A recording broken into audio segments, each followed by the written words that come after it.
What's up, guys, and welcome to episode 7 of Pipeline Talk Podcast. Very excited to be here after the draft, after the All-Star game. We're going to get into all of that. Starting off, though, first, going to dive into some draft reactions from our own teams, get into the Vols, see who got drafted, who's coming to campus for this spring.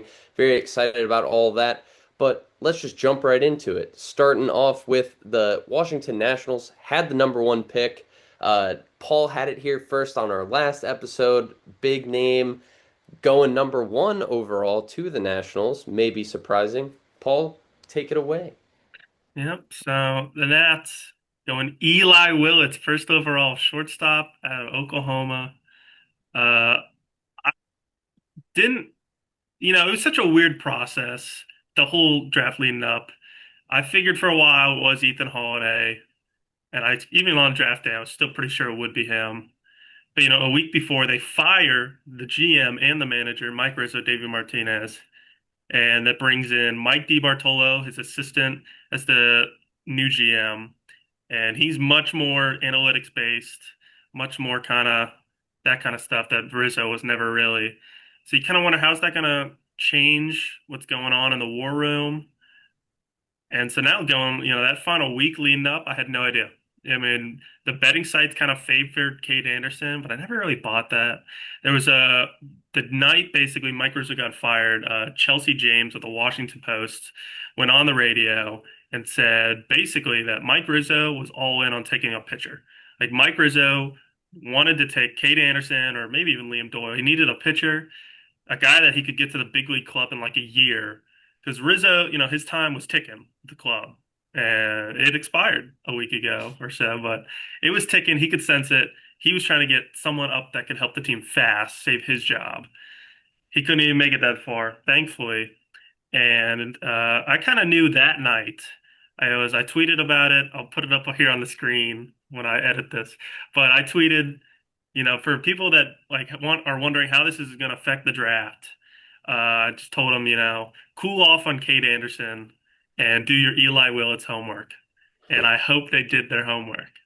But I'm a really big. I love Eli. Of the realistic options to go first, like Liam Doyle would never. He wasn't going to go first. Though it sounds like they talked about him for a while, which is cool. But like if it was Holiday, Cade, or Eli, I still think I would have liked Eli or Ethan the most. I don't know. Like Ethan's so high variance. The swing and miss, all that is scary. But I still think I might have taken him first. You still would have saved some money. But I liked Eli more than Cade of the realistic ones. I think Eli's gonna be really good. I don't know where the ceiling is. I kind of keep falling back on like Tommy Edman, but like Tommy Edman, like 2022, like when he was really good. Like Tommy Edman's pretty good now, but he was putting up like 5 WAR like 3 years ago with like a 110 WRC. Like that's kind of where I fall in the ceiling, and that's super. That's like a leadoff hitter for your next 5, 10 years whenever he gets up. Plus, they got put later in the draft, Landon Harmon in the third round. He was my 35th ranked prospect in the whole class. You get him at 80th overall. Awesome. You get Ethan Petrie in the second, who you guys should know him, SEC guy, South Carolina. Kind of a weird career. Like freshman year was one of the best freshmen in the whole country. He went deep off Paul Skeens, like had like a 150 WRC. He was a big deal. Like if in 2023 you were trying to project this year's top five, he's probably in there. He's probably in there. And then he just kind of got worse each year. Like sophomore year, like a 140, 135 WRC. This year, 126, I believe. And the whole program at South Carolina kind of imploded on itself. Like they kind of had a weird couple years. So if you want to take that into account, you can. But like, it's hard to get a read on, but he's really, really good raw power. If they think they can figure it out, I'm not mad about it. I think they saved a little bit of money there. Kind of let them get some prepsters down the board. They got a couple guys I really like. I won't get too much into it. Check out my writing if you want to, though. But Nick, how about you? Your Cubs? They were picking 17th. How'd that go for you? Yeah, similar to the last couple of drafts, the Cubs have been kind of picking right in the middle, depending on seeding anywhere from 12 to 18. And I think Ethan Conrad fits the mold. The Cubs like these guys that were either get injured, unfortunately, or have really high ceilings, are projected to go really high, or maybe hyped up prospects, and then take a little tumble. Uh, those are the guys the Cubs like to attack, whether they think they can get a little bargain on them, they think that they're undervalued by now other franchises and other organizations. But Ethan Conrad definitely fits the mold. Not necessarily the position, though. The Cubs did take 13 pitchers, 7 hitters. Four of the hitters were outfielders, which you look at the Cubs system now, loaded with outfielders. You look at the Cubs major league level, full outfield. So we're thinking there's going to be some moves, kind of dives into that. But Ethan Conrad, a guy 2 years at Marist, uh, had 27 doubles and 12 homers in those 2 years. So there was a little extra base potential. This past season, before he got injured, was on pace for his first double digit home run season. So a guy that they think has a lot more power in the tank. I think that's kind of what he probably profiles as, is maybe a little more. I know his average has been good, but maybe a little more power over hit tool. He can stick, I think, in any of the outfield positions. He was playing center for Wake Forest. I don't know if that's long term, but really like him as just an overall bat profile. Um, he did get injured, but I do think that the Cubs liked him here. A lot of boards had him going more in the 20s, the late 20s, end of the first round. The Cubs get him at 17, maybe save a little money. The rest of their kind of top 5 rounds, I actually skipped the 5th round and went to the 6th rounder that I'm really high on. We took 4 high school guys. One of them will not be signing, so knock that down to 3. But Kane Kepley, our 2nd rounder, is a short, slappy, on base, stolen base machine. Had went 45 for 49 in stolen bases this year. Played primary center field for North Carolina in his first year here, or first year there. 2 years at Liberty. Started as a walk-on due to his like kind of small size. He's listed at 5'8". That might even be a stretch. He's pretty small, little lefty. Had 9 homers at Liberty in his 2nd year, so maybe there's more power than they think. But on base has been insane. Gets on base and walks. I think in his first year, walked 20 more times than he struck out. That's probably going to be a trend. Again, another outfielder, so you kind of look at that and little weird, but obviously the Cubs aren't drafting for chips. They think that these guys can impact their team down the line. If we do make moves, we're probably trading from the outfielders. So Kane Kepley, like him, should be an interesting prospect. They might push him up pretty quickly. And then a couple of pitchers in the 3rd and 4th round. Dominic Reed's a college arm, 2 years at Oklahoma State. This past year at Albaline Christian, set the program record in strikeouts with 112 and 88 and a third. Didn't pitch really at all, 19 total innings in his first 2 years, but the changeup is the big pitch. Got a 60 grade on it, probably one of the best changeups in the draft.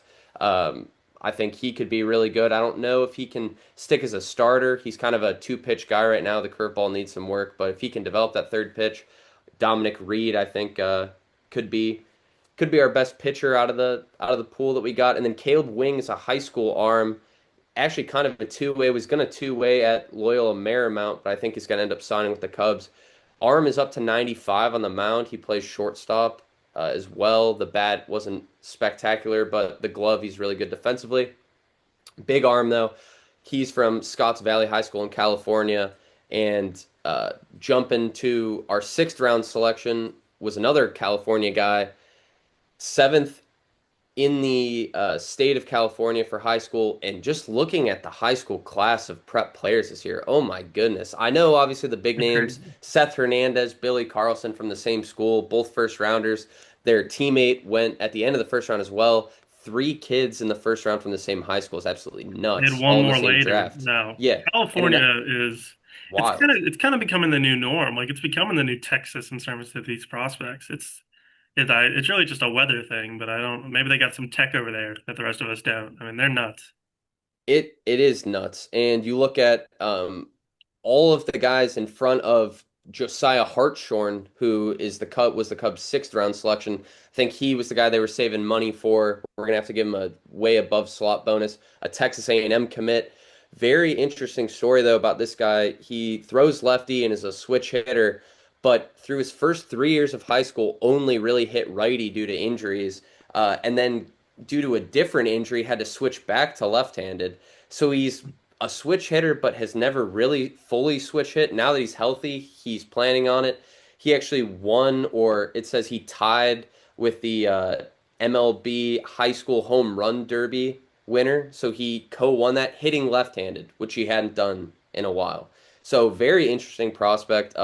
Before his elbow injury that caused him to not be able to hit lefty, he was throwing 94 from the outfield. So there was a little, could he pitch? Maybe, but um, big guy, 6'2", 220 for an outfielder. Like they think for a high school outfielder, they think he's going to be legit. Very excited about him. I think just the switch hitters are cool. I think that if you can do it at a big league level, it's so hard. It's kind of rare.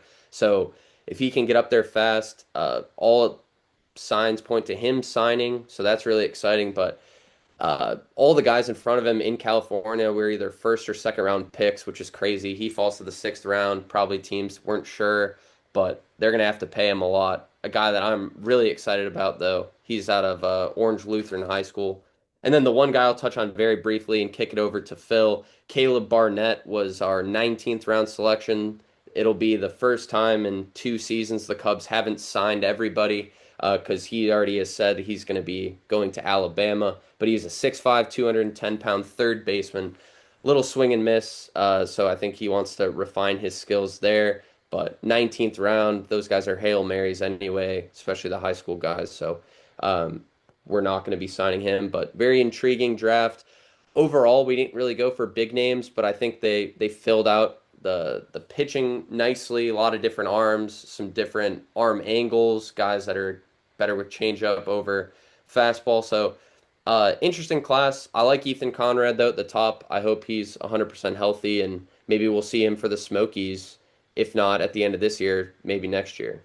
But Do you Phil, wish they'd one more thing? I know go ahead. they were linked to Alloy out of Arkansas a lot last Yeah. couple days. Did you would you have preferred that at all or I don't know. Obviously, a lot of teams passed on Aloy then too because he kind Mhm. of slid. I don't know if we were going to talk about risers and sliders, but he slid pretty far for a while where a lot of teams had him. I don't know if maybe the position where he could play. I know he's pretty good at short, but maybe he profiles more as a third baseman. That kind of thing was interesting. I honestly thought that they were going to go pitcher in the first round. There were a couple rounds too where the Cubs got a little pick sniped. I don't know, maybe that's just diving in too I much had you into guys it, taking but Tyler Bremner and then it was second I overall. So I liked Bremner. As Kyson Witherspoon started to fall too, the Red Sox took him 2 picks before. I liked him a lot. So maybe a little bit of the Cubs not scramble drill, but kind of all right, well, we got to shift gears here. I think that happened in the second round, especially a couple arms went off the board that they really liked. Some athletes right before, and they end up taking kind of an on base, kind of a high floor guy. At worst, he's King Kepley can steal some bases, but overall, we're not grading these. I know. I don't know what you ended up. I know Paul, you recently graded all the systems. I don't know what you gave the Cubs, but I'd probably go B plus. I think they hit the spots that they needed to. I don't know what grade you gave, but did like the Cubs I think overall. that's right about where I landed on him. Let me check again. Cubs B minus. I think B minus, yeah, somewhere in the Conrad B's. was first round. Like the level of production he had was up to that pick. It was Yeah, just kind of a lack of sample size. I don't love Kepley much in the second. I think probably a high. He's probably a high floor. He's literally just Pete Crow, but just like a midget. Like you have and midget Pete Crow. and that's what they said. They were like, "Can you play like you have PCA to play center? Can he move over? Can this guy move over to left, and you can play him at the same time?" Then Yeah. you're kind of like, "Well, we got You two kind of of the lose, yeah, same you're not guy." maximizing the value Yeah, of a guy like that. 60 speed, 60 grade speed and field guy. Like, I I don't mean, know. he's probably got a really good career as at least like a fourth outfielder because the eye, Yeah, he does have a really good eye. It's just kind of where's that offensive ceiling? It's probably like a platoon bat, not even a platoon, like probably a bench guy. But, I, and then Dominic Reed in the third round, I don't know a ton about, but I did like his numbers. I like the stuff I saw yeah. from him. So, He had a pretty good. D1 Division One high of 66 strikeouts, I think, via the changeup. So it's a definite swing and miss pitch, which just was kind of interesting, stuck out to me. Yeah. Uh, so, but Phil, I know the Mets didn't have that many picks, but got Yeah. got some good guys, I think. Some interesting moves there. Yeah. I mean, obviously. first round pick kind of went a little viral for the Mets with Mike Mitch Voigt here. So his triple celebration out of Michigan, I'll put it on the that's screen. 80 the 86 Mets fans loved that. They were all over that on social media, but I didn't know anything about this guy to be honest. But a little bit of research. Former two-way, didn't pitch last year, and good because he just exploded in the box. I mean, 346 OPS over 1100.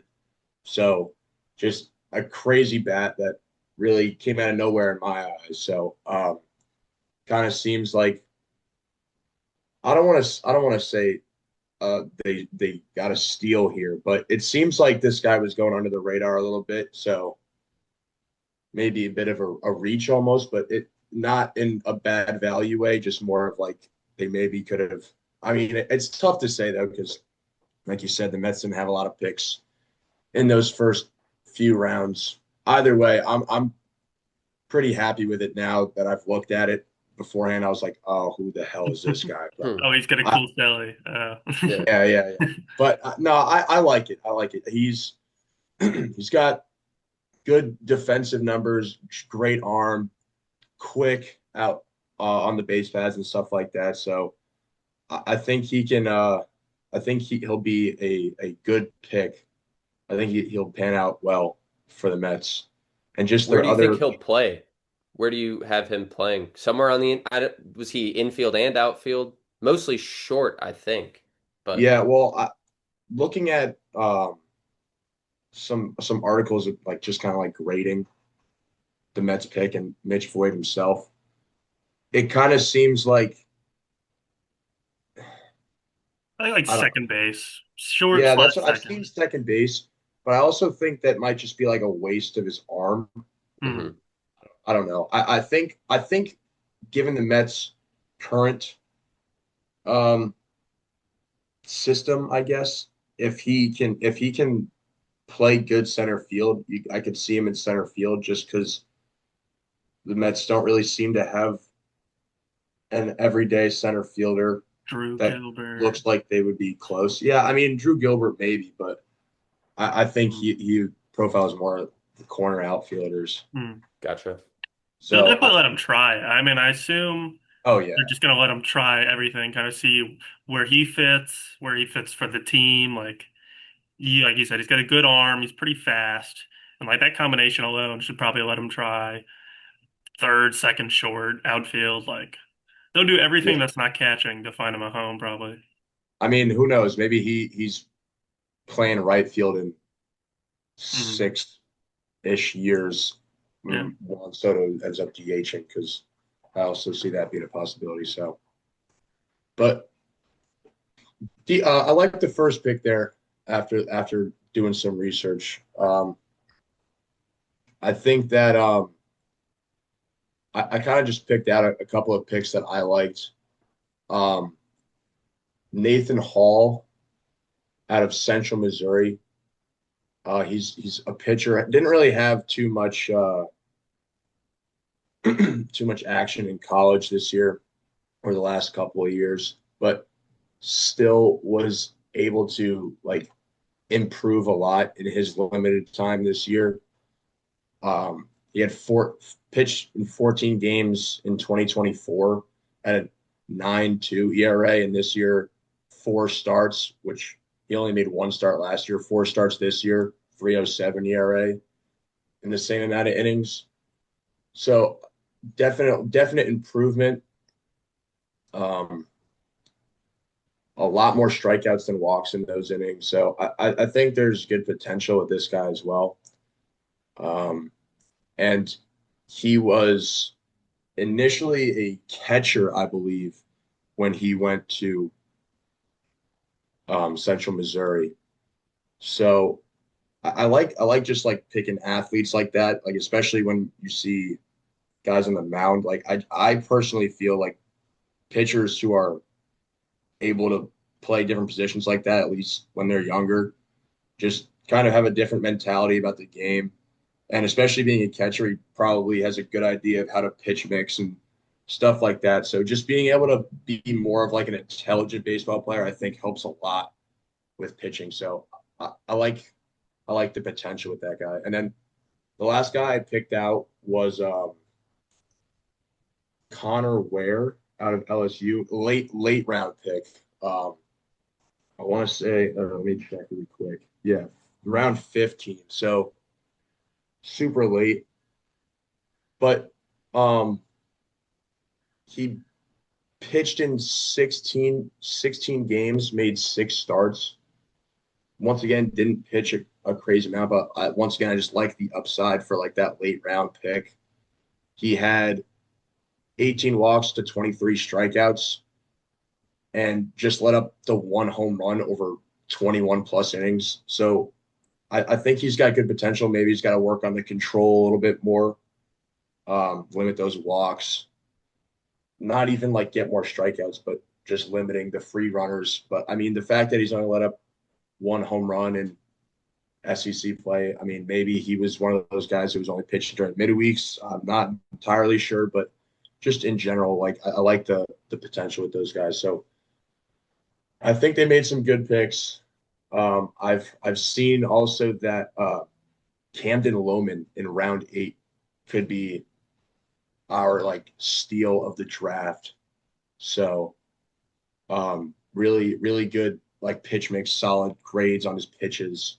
Um, it seems like he wasn't scouted that much, didn't do a lot of showcases and stuff like that. So maybe once again a little bit under the radar, but I I've seen that he could be another high potential, have a lot of potential with this guy as well. So overall, I think the Mets kind of just knew what they were looking for. Obviously, didn't have a bunch of picks, so it's kind of hard to put a lot of pressure on yourself to like, oh, we got to make the right pick here. It's kind of, at least for me, it's like when you have such a limited number of picks in the earlier rounds, it's kind of just like let's see what's available and make our picks. Maybe they um, use their pool to kind of get a couple guys in like the late rounds. We'll see, but overall, not too upset with the draft given the circumstances. So Yeah, yeah, and I think they did a good job. I think they saved some money with Voit. I think Antonio Jimenez, their second rounder, probably saved a little money. So yeah, they kind of just took two guys that they were higher on than most, save a little money, and then be able to take some high school juniors instead of seniors later, take some high schoolers, that kind of stuff. So I think they did the best of what they could, picking at 39. I think Voit, wherever he ends up on the field, I think he'll hit enough, at least at a league average level. And he was really good at Michigan. He was really good. And he probably won't pitch. I was watching the MLB Network draft coverage, and they spent like 10 minutes arguing if he was going to pitch. Just for someone to call it, just for one of them to be like, he's like not like he has said himself, he's not going to pitch, guys. Like, Dano Dowd was so like mad. they were going to war over him pitching, and someone was just like, it's not even happening. So. Oh, because that's what they announced him at. Yeah, can we talk about? I don't know if you guys noticed during the draft, but they called everyone a shortstop.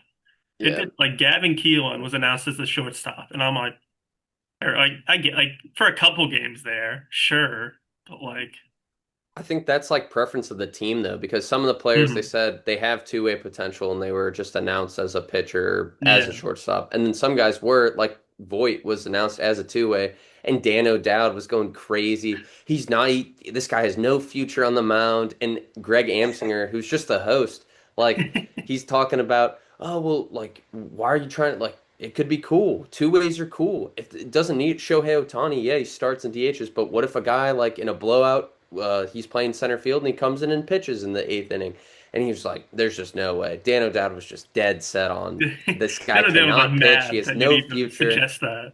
It was hilarious.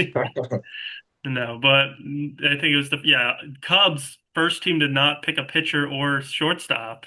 So good for the Cubbies to be free So thinkers. But like some of the names that were called shortstops are ridiculous. Like Gavin Feen, who even it's he was playing huge. third base in high school. Like he that is a third baseman. They called him a shortstop. I was like, dude, like no. First off, no. But Ethan Holiday, I guess, plays short.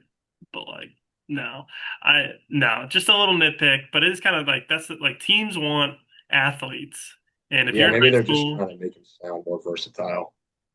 yeah, like they just need like short. If you're playing short, you can probably play anywhere.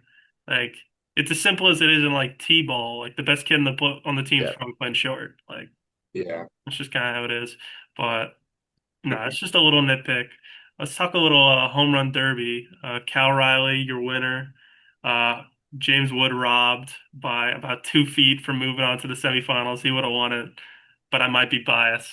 But I kind of want to talk about kind of a hot topic when you talk home run derby is the old format versus the new format, the 10 outs versus the timer. And when the timer first came into play, I think about 10 years ago, people really liked it. Like people loved it. Like Todd Frazier won the very first one in Cincinnati. Everyone was kind of 10 outs. There was a lot of takes, a lot of just, they'd take 4 pitches and then homer, 4 pitches homer. Like it was kind of really a slow pace. But it's people are really turning on it now. You see a lot of 10 out nostalgia, the Josh Hamilton Derby that he didn't even win, mind you, Hmm. that just him launching balls in New York.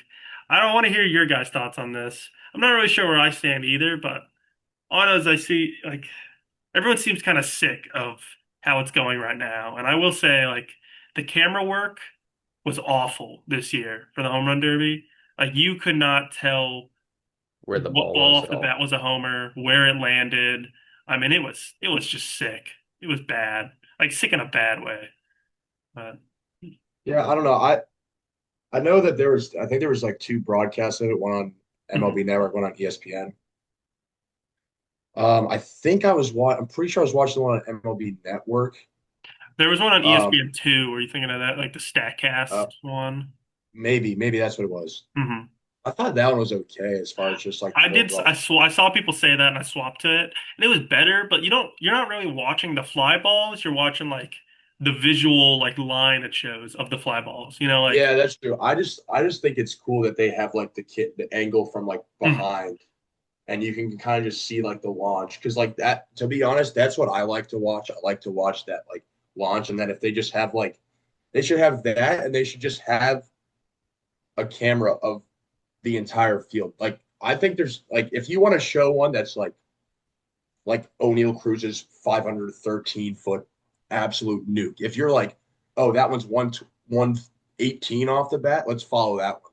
mhm. But like, just put the two screens up there and let people watch it because like Yeah. I mean that's why that's why it's people want to go to the home run derby because they just want to watch balls fly.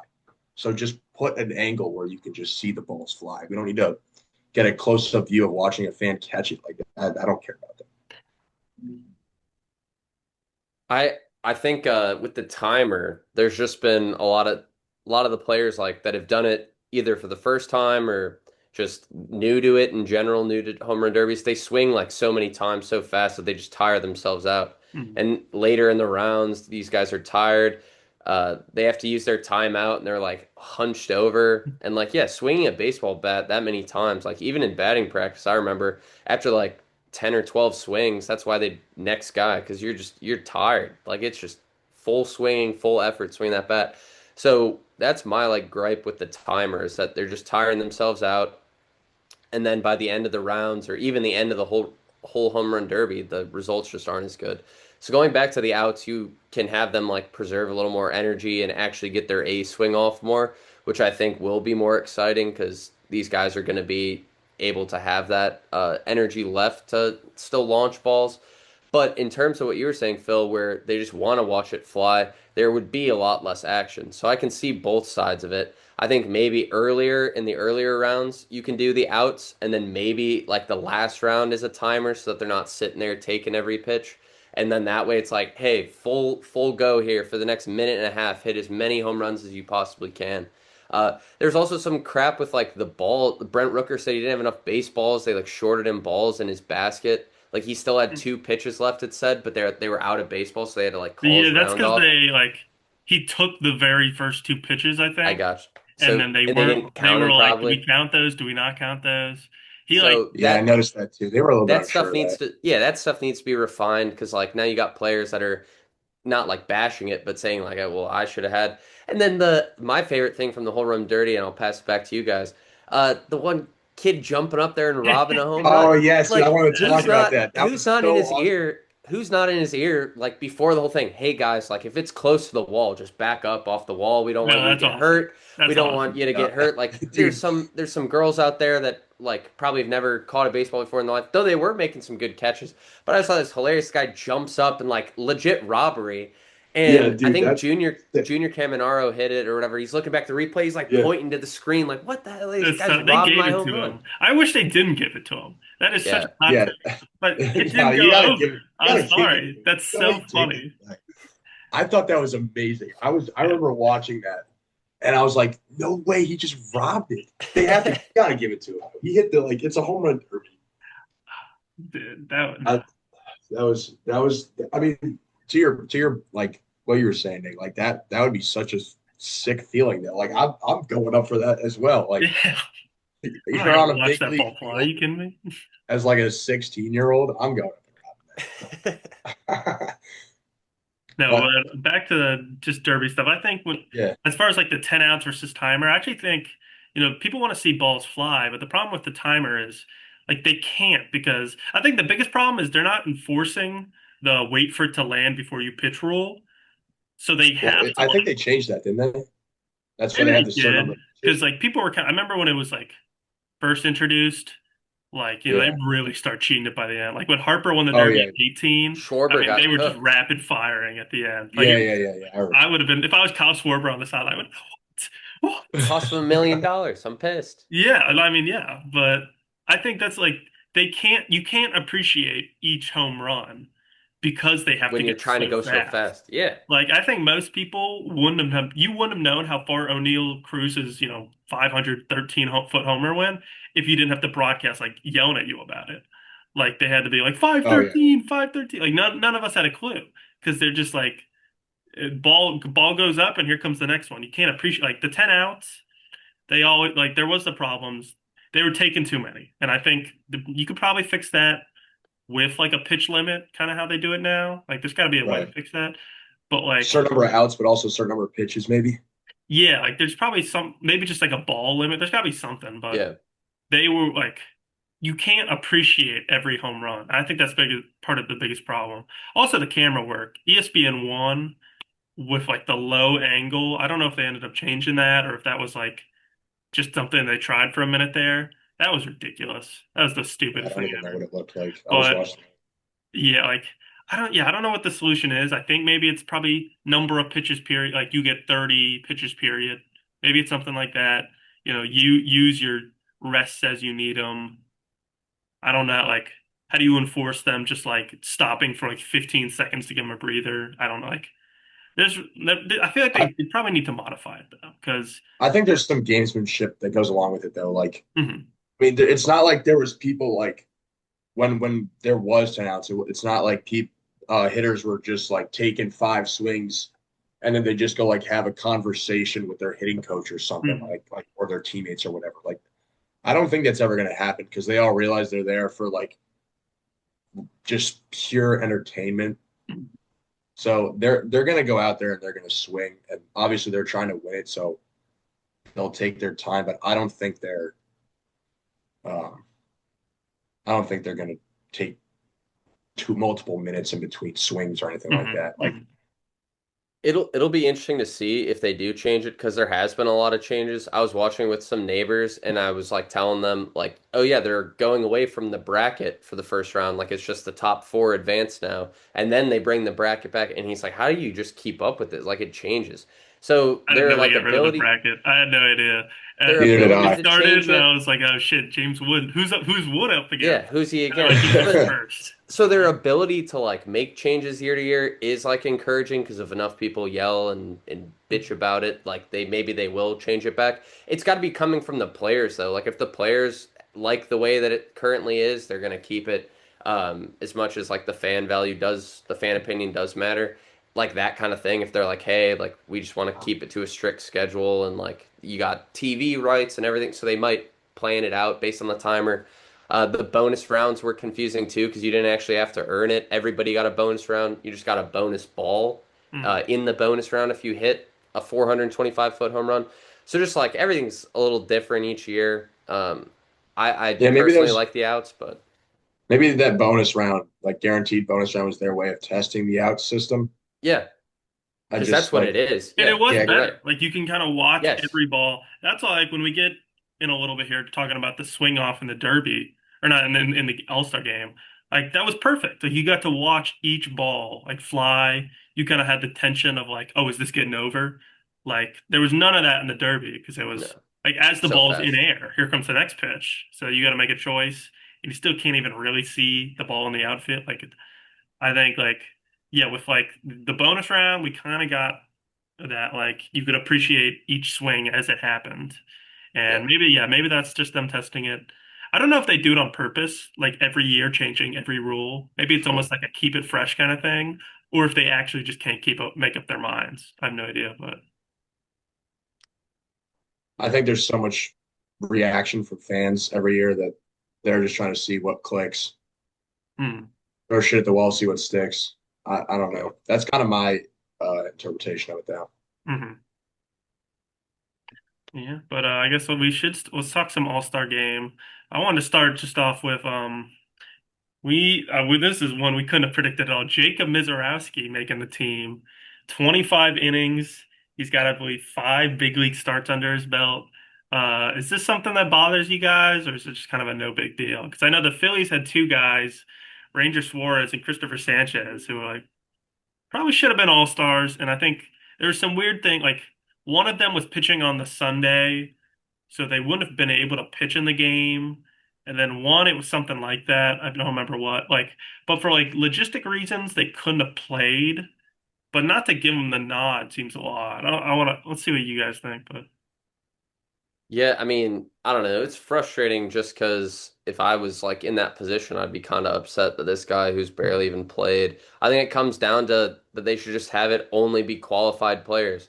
I'm sorry, but Ronald Acuna only playing in a certain number of games and then starting in the All-Star game is kind of blasphemous too. If you make it only qualified players that you're able to vote on or that are able to get in, I mean, we've seen too. Mike Trout's played in like a short amount of games before, and he's an all-star. Like he's one of the best players of all time. Yes, I get that. But the all-star game doesn't like really mean that much to career accolades, in my opinion. Yeah, it looks cool, guy. He was an all-star every year of his career. Like that's awesome. But if we're actually looking at the seasons, I know Acuna's numbers were good, but there's been times where guys have gotten in based on their name alone, and they haven't had a good year, and they're not even qualified. So as much as like he's a rookie and he's only thrown in so many games, he wasn't a qualified player. His stats are not qualified at the season end today. He would not be able to be eligible for any awards. So why are we letting him be a part of the mid-season awards? And I know a lot of guys like technically declined it and that they said they like went down a list and he was sixth or seventh on the list. But still, then announce one of those other guys as a all-star and just have them sit there, put on a jersey and not play. But the fact that they named this guy and I don't know, it they rubbed do me a need a little bit the certain wrong number of way. arms just to kind of complete the game. Yeah. So I get that like the idea. Like if he had to Then make have a reliever do it. That they hate yeah. relievers. If you're not a Yeah, closer, you have no chance either. Put the best reliever in there. That'd be Mhm. awesome. That'd be a great precedent. Hey, these middle relievers that are 30 to 38 years old that are on a 1 year deal each year, you were an all-star because you've had such a great first half. Not tooting the Cubs' horn, but like Drew Pomeranz has been an absolute Mhm. monster. Great story. Hasn't pitched in 3 years in the MLB. Comes and he's got a sub one ERA and had a zero ERA for most of the first half. Didn't have to be him, but like them not giving any middle relievers love and then putting in this guy who has 25 innings would kind of be a slap in the face to me if I was like up for one of those spots. no, you make a great point. Like there are way better solutions to, oh, let's just put this rookie phenom who's made 3 starts into the game or 5 starts, whatever it was.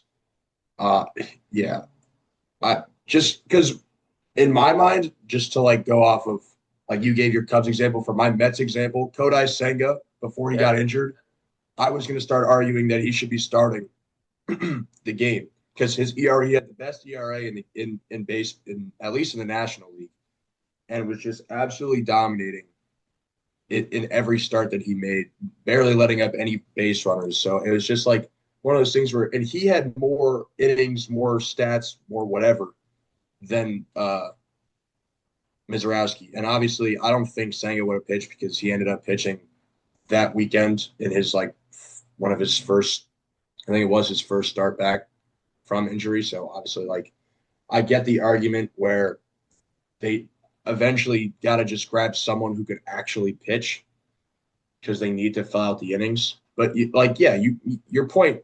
There are plenty of relievers who have been dominant throughout the first half of the season for any number of teams, whether it's another closer or, like you said, a middle reliever. Like there are guys that like could easily have filled that role and pitched. I mean, it's not like Mizrowski's going out there and throwing 5 innings. There's like everyone's throwing a 1 inning max, so any pitcher could do that. So Yeah, and I think that's the guys I feel for, like the journeyman relievers that are having career years. That like this could be yeah game changing for if they're a impending free agent, they get the All-Star bonus. Like if they've got kids, getting to bring your kids to the All-Star game for the first time after your 12 year big league career, like just kind of the little stuff like that, and they get the 25-year-old gets picked, and I understand it's an entertainment business. And that's why, like even if Paul Skeens has probably still been the best pitcher in the NL, but like, even if he had a 3 ERA, he would have started the game because people want to see Paul Skeens. They want the camera to pan to Livy Dunn, be like, oh my God. And they want to see him throw 100 bet past, Gleyber Torres and Aaron Judge. Like, so I get why he's on the team. And he pitched, I believe, the eighth inning. He did pretty well. It was fun to watch him yeah, throw Chad, but I will say I got the opportunity to go to the All Star game. mm, Watching him, he came out and I think it was his first pitch was like 100, 101. And I was watching it with Parker, and we just like looked at each other. We're like, dude, 101 at the gate. Like it's so yeah, you're right. To a certain point, like something like that is sick to watch. He's just blowing fastballs by people. mm. But I think for like the respect of the game and the players, I would have liked to see someone else. I think yeah, that's might be the biggest thing for me is they need to like I want them to give out more nods. Like if a guy's hurt but he had a worthy first half, just give him the selection and then take it away. Or give it to him and just be like, "Buddy can't Replace him. play, so Yeah. here's his replacement." Yep. Yeah, Like yeah, yeah. there's nothing wrong with that. Like do that. Like I thought if Corbin Carroll didn't come back, they were going to do that to him, or like they were just going to like not give him the nod after he was like a top five player in the NL. And I was like, that's silly. Like just give him the nod and replace him. Like, and yeah, if Robert or not wrong, if Ranger Suarez can't pitch the All Star game, he's pitching this Sunday. Just name him to the team, but be like, he can't play. Here's Mizorowski. Everyone's happy. The Phillies get their All Star nod for him. The fans are happy. You get to watch Mizorowski throw 102. Like that seems like I know like logistically it doesn't make like there's no need, but like just as like a fan, I don't know, a fan service Yeah. thing, like it's just such an Mhm. easy thing to do. It gets him his like $50,000 bonus. Maybe that's why they don't do it. Maybe they're cheap, but like Hmm. it's just I don't know. It's just a little thing. I'm not that mad. I think Mizorowski is going to be pretty good for a long time. So I don't think it's something we'll look back and be like, why the hell? Like, no, it is like he's like a 2.9 ERA. Like he hasn't been like I think people need to like pump the brakes a little. Like he's been pretty fun, but like he's like still like the third. I saw it yesterday. He's like the third most valuable Brewers rookie pitcher in terms of FWAR. Hmm. I don't see Chad Patrick on the All Star team.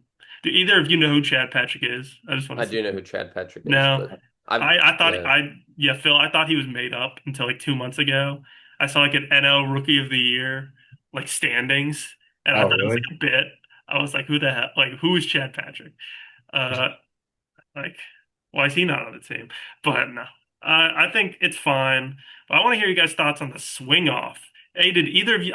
I knew this was a thing like last year, but I completely forgot. I thought they were gonna tie, and I was like, oh, this sucks.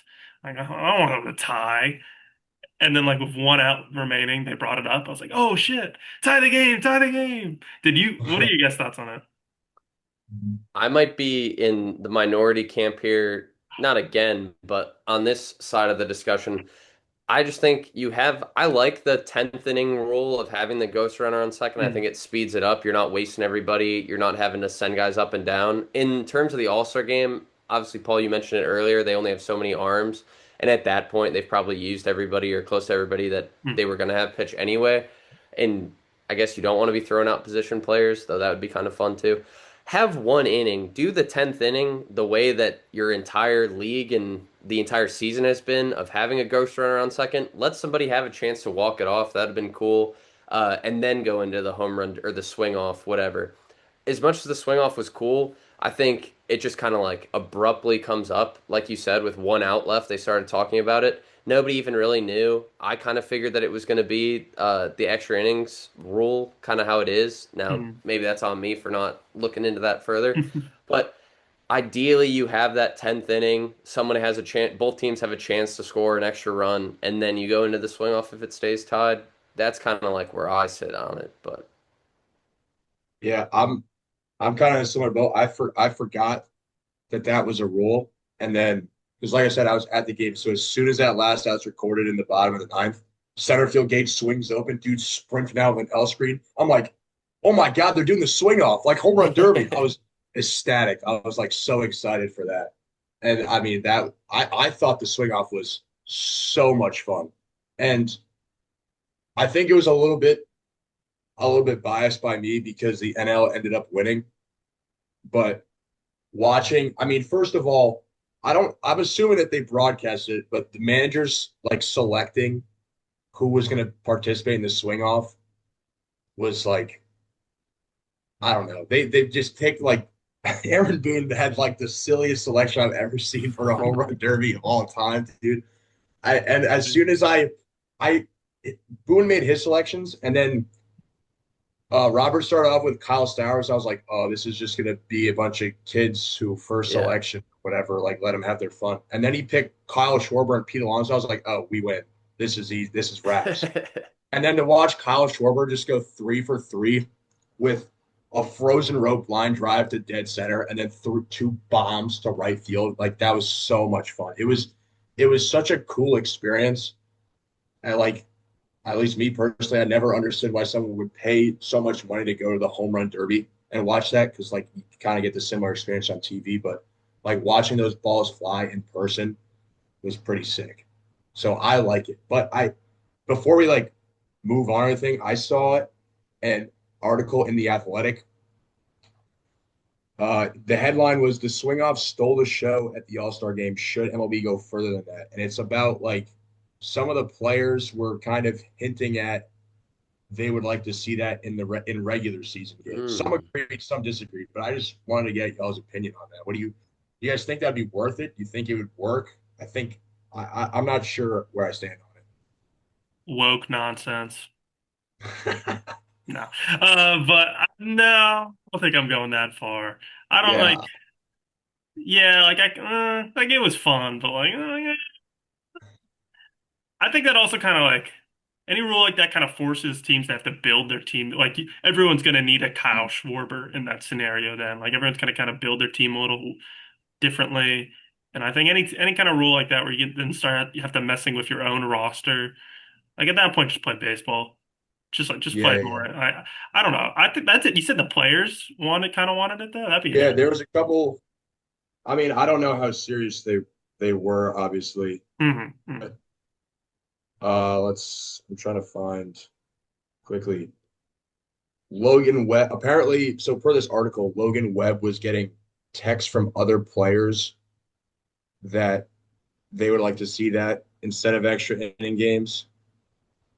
I think Aaron Boone also supported it, which I mean, I'm not one to support Aaron Boone's Picks opinions, but picks Ben Rice instead of Aaron Judge with the game on yeah, the well, I line. mean, he didn't pick Aaron Judge in the actual one, I which think a lot of the players left was the problem. A lot of them, like The a lot of the older starters, guys, yeah. especially, like oh yeah, I didn't think about they that. do their piece and then they go home because they know they have 2 days of vacation. Like they're out of there, and I can understand that. So like at the same time though, like it was like or Brent Rooker did it. There was someone on the AL, like a pretty big power hitter, just like standing on the sideline. Like why is he not in there? How Raleigh didn't do it. Yeah, I think it was Cal. Like Cal was right there. I think it's the guys that have to stay.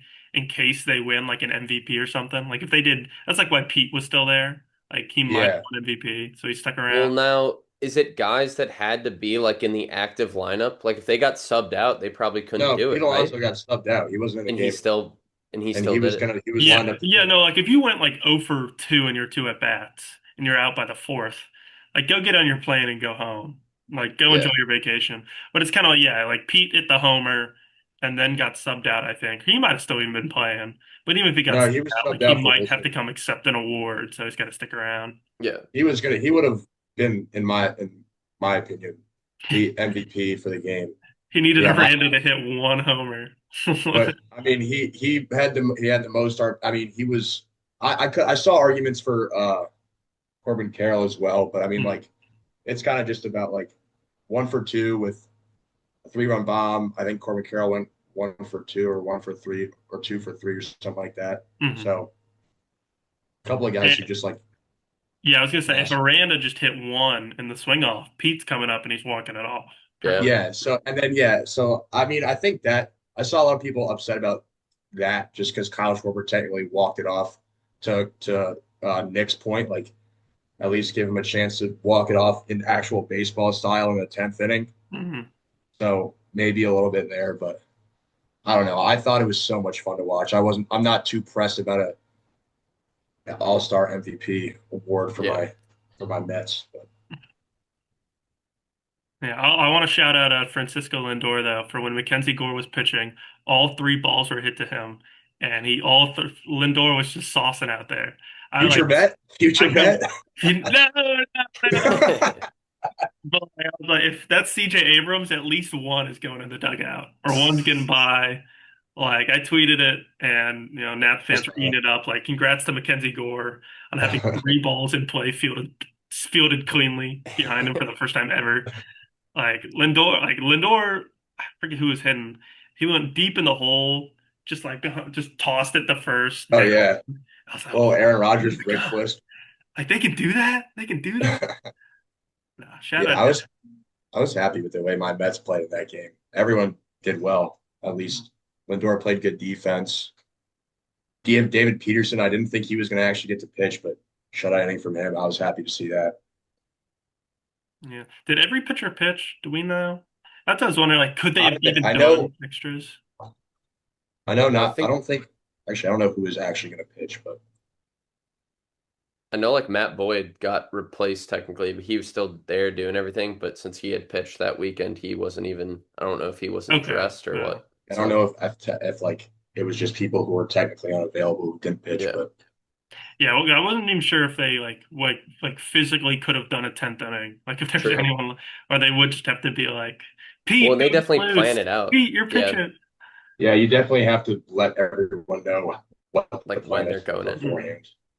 Yeah, a lot of players didn't know there was a swing off. Like Stowers said he didn't know. Actually, the funniest thing to Then me they send him was up Yeah. first. when people got on Boone's case about the lineup he picked. And then Boone said something like, "Oh, we picked them beforehand. We picked them before the game." And then Kyle Stowers at the same time, like in a different interview, was like, "Yeah, they told me like 2 minutes before it happened." Like, I Yeah, was get up there. You're like, up "All right, first. Boone. All right, Boone. All That's right, funny. Booney. What did he say?" No, but I think it's time to start talking some second half previews, gentlemen. Talking Yeah. second Did half. we want to touch on the Tennessee guys part of the draft too? Should we circle back and do Yeah, we that, or kind of did you want passed to save up that on for the that. end? We'll just run through there real quick. If y'all Yeah. don't know, Henry Ford, Cameron Let's Appenzeller, go. Bah. Brent Gridlinger, and Ethan Moore will be coming to campus for the Tennessee Volunteers. Ford, the Oh transfer of the yeah, baby. group, had real draft risk. A lot of people didn't think we'd get him. I had people telling me that, don't even celebrate. There's no chance. Look at us now. Look at us Let's now. go. That is a huge pickup. He's going to be hitting, 3, 4 in the lineup every day. Playing, he could probably play outfield. He could probably play a Yeah. corner spot, Corner or depending on how it first. goes with guys like Reese Chapman and Dalton Bargo, who did not get picked, by the way. If they ended up transferring or if they stick around, we'll see. But if they do stick around, that might put Ford at first, something like that, or puts even maybe Bargo at first. I don't know. But huge pickup. Cameron Appenzeller. one of the top lefty prep arms in the whole class. The Vols get him. I think he was probably asking for first, second round money, didn't quite get it, couldn't strike a deal, and hey, works out for us. I was thinking immediately that weekend spot, weekend arm. I don't really know now because they've just kind of the rotation's kind of stacked now. I Yeah, mean, I all don't of know a sudden. who could you lock in the rotation at this point? I don't, maybe Teague Coons. That's about it. Maybe Landon Mack too. I know that they probably Mhm. paid a lot to steal him away from some of the other SEC schools, so maybe the two of them. But no, I think that third spot, Appenzeller, I think Blanco, that guy from Virginia too, he has starting Mhm. experience. Or they might kind of leave it open, kind of how they did this year, where they have maybe like an opener and then piggyback somebody. It's all just going to depend, but definitely agree with you, Paul. It's kind of the arms we were a little concerned, and now they've just gotten it almost seems like they've gotten everybody that they've wanted. Everybody that they've been linked to, I think pitching wise, has made it to campus in terms of the portal. Everybody that's been there, maybe bar a couple, but Yeah, obviously the big ones landed Mac. yeah, they lost a couple. The one recruit they lost is Cruz Schoolcraft, kind of expected, but there still was kind of a minute there during the draft. You're like, oh, maybe. Like he got picked at 25. That was probably right around his range. If he got any farther past that, you could start talking about getting him to school. That could have been our very own Jack Caglione. So rip the dream, but it's all right. But they did lose. Mason Estrada picked in the seventh round by the Dodgers, probably signing. Clay Yep. Edmondson in the 14th to the Padres. He's confirmed he is going to start his pro career.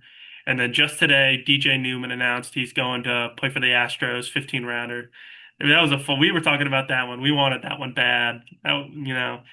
He could play outfield, coming in pitch on the weekdays. Like that could have been a fun one, but they've been cleaned up in the portal other than that, so it's not a big deal.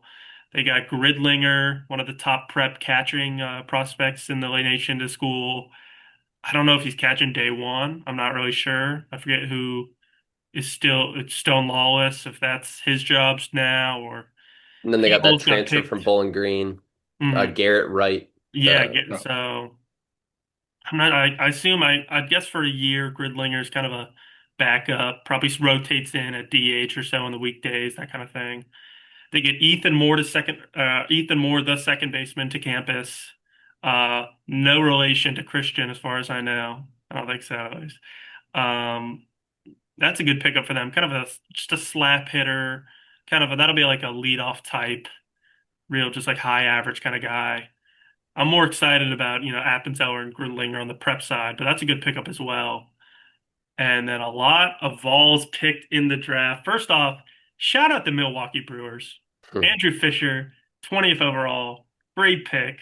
I was seeing too much, second round talk for Andrew Fisher.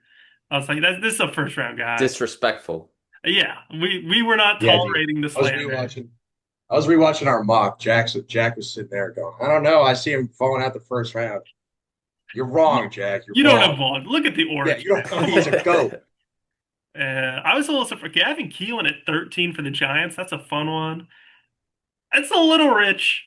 I don't know. I like Gavin Keelan. I love Gavin Keelan. If I'm a GM, I don't think I'm not taking him 13th. I don't know. Do you guys think that's fair? I just think. It's all about fit. I don't know. They haven't had a good Mhm. second baseman since Joe Panic, so they're trying to get anybody that can kind of go Shortstop. there. And yeah, he's a shortstop, I guess. I don't. He's a second Theoretically, base. He's a yeah. long-term second baseman. Willie But Adames replacements here. yeah, But there no, you I go. think just, he's probably a second baseman, maybe a shortstop, probably second. And he was really bad the final like couple weeks. Guys can have bad stretches, that's fine. But like, it was the time where you really kind of want to see him keep it up against SEC play, and he just kind of Yeah, faltered. We'll see. I think he's a great ball player still. I think, if it was up to me, I'd take Fisher before I take Keelan.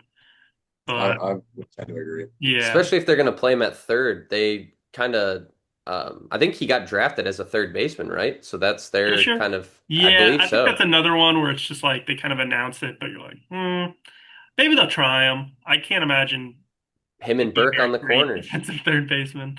He's probably, I'm gonna guess first base, but if he can play third, that'd be awesome. That'd be huge for just kind of his value if he could. because I think I the was bat's so gonna play anywhere. Yeah, and then we got Liam Doyle, fifth overall. Shout out the Cardinals. I No, do not shout out the That first Cardinals. Liam Doyle, Andrew Fisher at bat's gonna hit like it's gonna hit like whatever Mitch Voigt was hitting on the third base line. Jeez. uh, that's a good pick. And And then then after that, just a lot of balls kind of scattered throughout. Marcus Phillips goes to the Red Sox in the compensation first round. yeah, just AJ missed Russell, my bet. I was going to get there.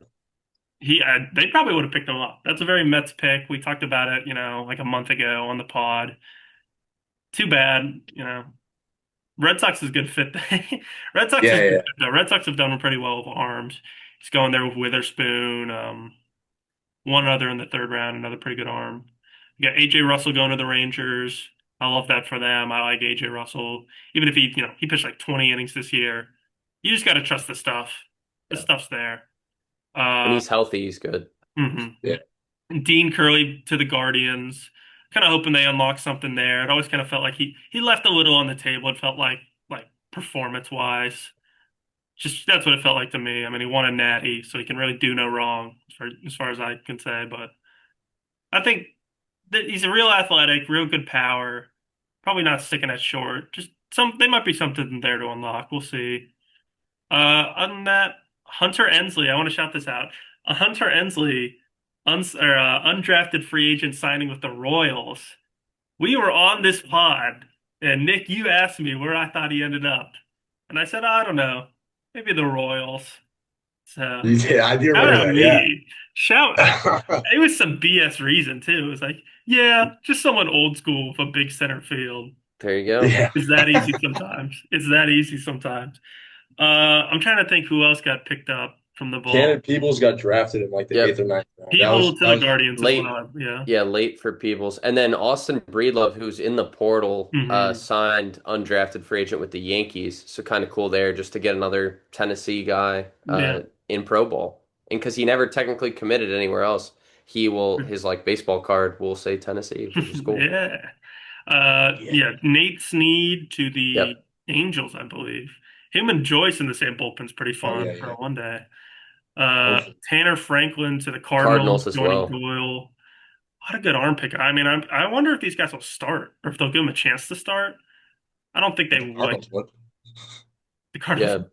Yeah, Yeah, they might as well. There's not that much. Like, it's just Miles Mikolas or whatever. Michaelis sucks. He's Michaelis, so yeah, bad. but But keep him in the MLB, especially when he pitched against PCA. PCA's 4 home runs against Michaelis in his career, so keep him coming.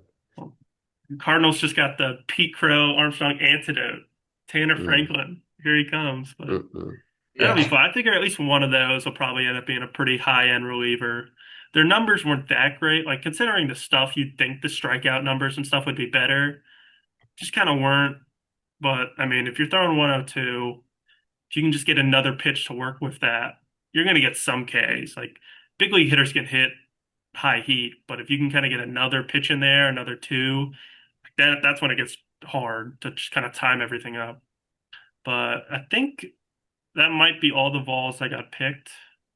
Man, Another quick thing, a guy who didn't get picked that I don't think we mentioned that's coming back to campus, Brandon Arvidsson, did not get yeah, drafted and is coming back to Tennessee. Talk about another guy for that rotation potentially. I think that maybe definitely had something to do with it in terms of him not signing. He definitely had a number. There were definitely teams interested. There's no question about that. Big lefty that good strikeouts kind of everywhere that he's been, JUCO, high school, and college.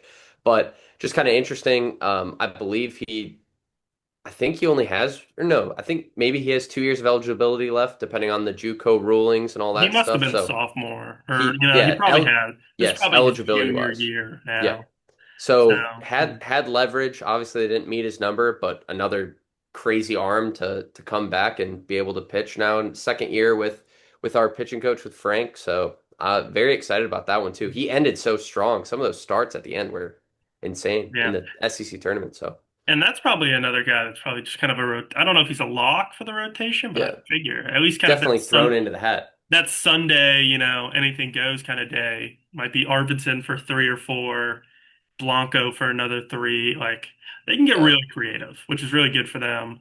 You know, someone will, the top three will kind of rise to the top in fall ball. They'll kind of figure it out. But just to have options is nice because this year it was Doyle, Phillips, and then whoever Hmm. can. Like you kind of Yeah. wish Russell could have gotten fully healthy and kind of just taken over, like being the full starter on Sundays. Yeah. Just couldn't quite reach that point. So I think this year's going to be a lot of fun. They're doing really well in the portal. Got some good names to campus. It's going to be a good time. Always looking Anything forward to else one. though on Tennessee, or let's keep on moving? Would you say some second half previews, just briefly? Yeah. Yeah.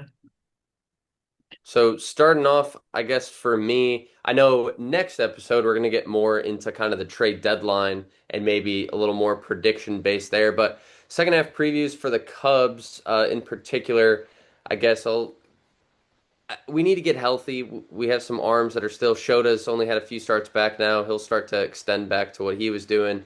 Hopefully, Javier Assad, the ass man, can make his season debut.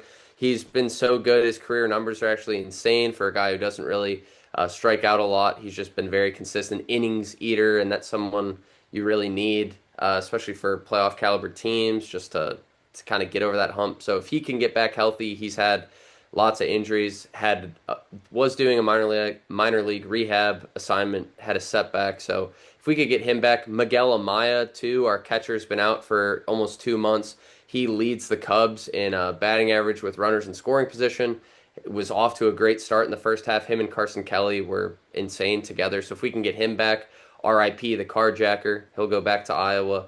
But if we can get those guys back and healthy, I think the big thing for the Cubs is health. And then, depending on the trade deadline, which I said we'll get more into next time, kind of finding those little pieces that'll fit together. But Cubs are in first place, only up one game. I would like to see us keep extending that. We have the easiest schedule in all of baseball in the second half, so got to win the games we're supposed to.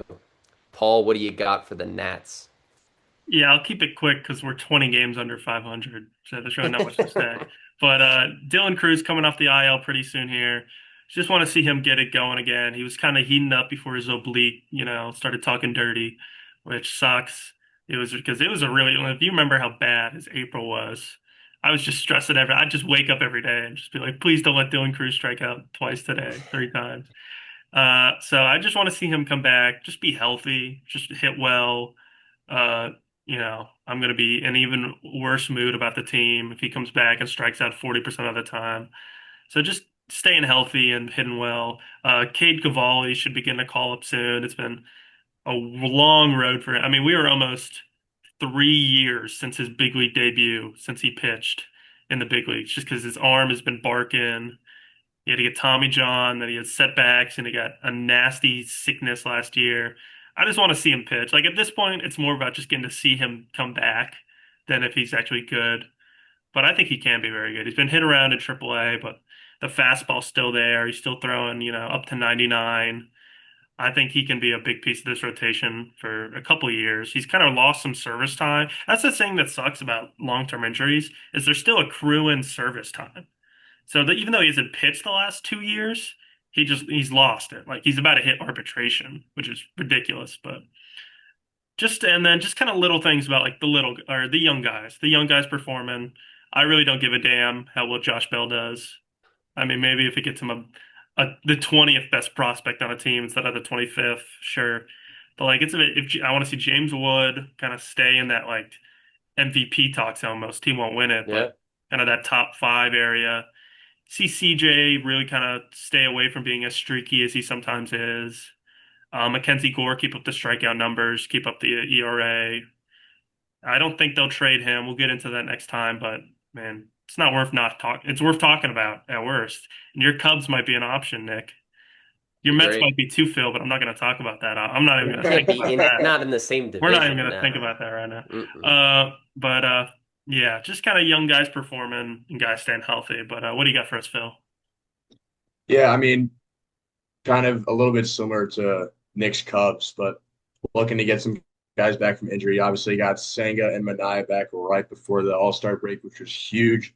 Senga 4 shutout, and Mania really just like gave me life again after our pitching staff was just like really just like looked like it was hanging on by a thread.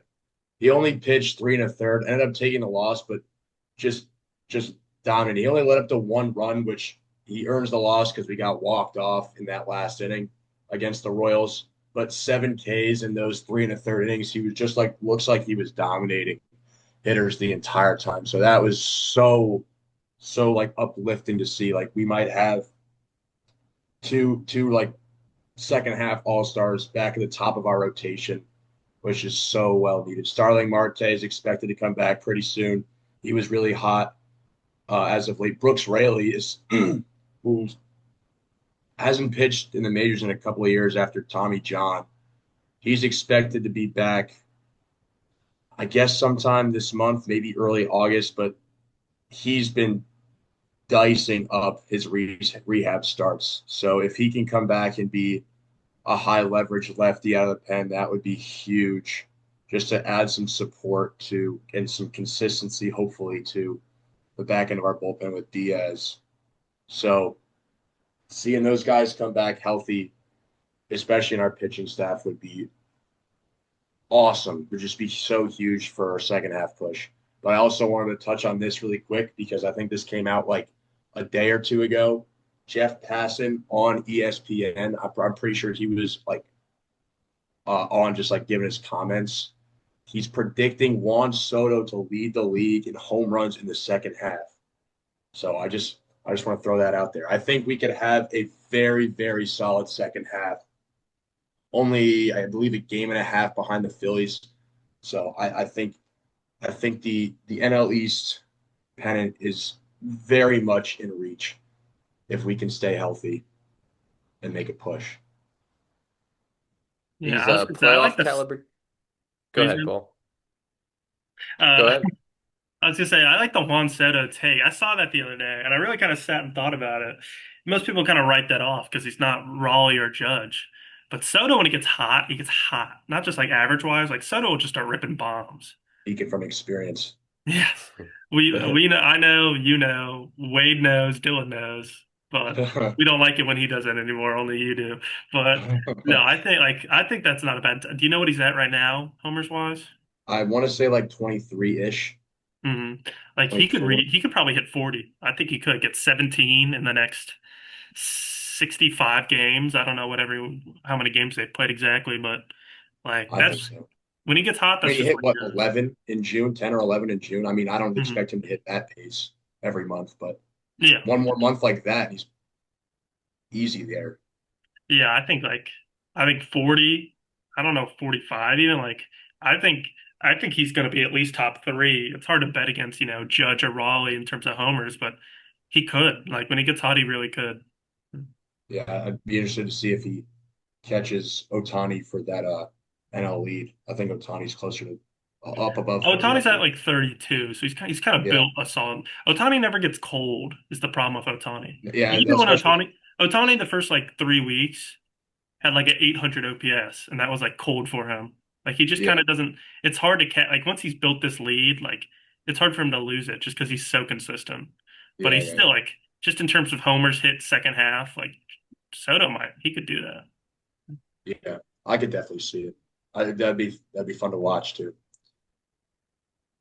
Well, as the teams kind of talk, as the guys talk about their teams in the second half and kind of who's going to do well, we're going to look towards next episode where we talk more about the trade deadline, kind of some predictions. We'll have another special guest with us, I believe, for that episode. So you guys will get to meet another one of our baseball inner circle. But thank you guys for listening to episode 7 of the Pipeline Talk podcast. Love talking about the draft. It was an exciting draft, lots of surprises mixed in for our teams, but looking forward toward the future. Very excited about who our team selected and looking forward towards the rest of this season. The Cubs and Mets are looking to hold on to playoff spots, and Paul's looking to get some sort of happiness from his squad. So hopefully they get some intriguing prospects at the deadline, and hopefully the Cubs and Mets get to add to some solid foundation of potential playoff teams.